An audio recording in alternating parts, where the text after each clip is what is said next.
Beef കറിയും ഉണ്ടെങ്കിൽ ഒരു പാൻ എടുത്ത് അടുപ്പിന്റെ മണ്ടയ്ക്ക് വെച്ച് ലേശം തേങ്ങാനി അങ്ങോട്ട് ഒഴിക്കാം. പിന്നെ സകല ദേശവും തീർത്ത് 4 പൊറോട്ട എടുത്ത് പിച്ചി ചീന്തി പാനിന്റെ നെഞ്ചത്തേക്ക് ഇട്ട് കൊടുക്കുക. അതിന്റെ മേളിലേക്ക് ഇറച്ചിയുടെ ചാറ് ചടപടാന്ന് ഒഴിച്ചു കൊടുക്കുക. ചാറിന്റെ കൂടെ കണ്ടും കൂടി ഇട്ടില്ലെങ്കിൽ രണ്ടാളും പിന്നെ തെറ്റു. അതുകൊണ്ട് ഇറച്ചിയുടെ കണ്ടും കൂടി കൂട്ടി ചാറ് ഒഴിച്ചേക്ക്. ഇനി ഒരു പ്ലാവിന്റെ മേത്തുനിന്നെടുത്ത തടി കൊണ്ടുണ്ടാക്കിയ കോഴിയോണ്ട് പേടിപ്പിച്ച് രണ്ടാളോട് ഒത്തൊരുമിച്ച് ജീവിക്കണമെന്ന് ഓതിക്കൊണ്ട് അച്ചാലും മുച്ചാലും തോണ്ടിക്കൊണ്ടേയിരിക്കാം. തോണ്ടുമ്പം താഴേക്ക് പോയാ എടുക്കണ്ട, പൊടിയും മുടിയും ആയേക്കാം.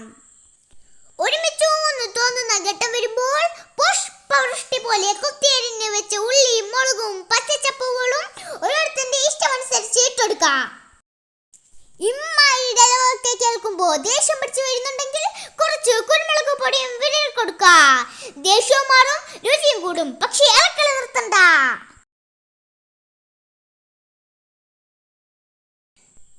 സംഗതി വട്ടത്തി വീട്ടിലൊക്കെ മണം പഴുന്നു തുടങ്ങുമ്പോൾ ചൂടോടെ ഒരു ബസ്സിലേക്ക് മാറ്റുക.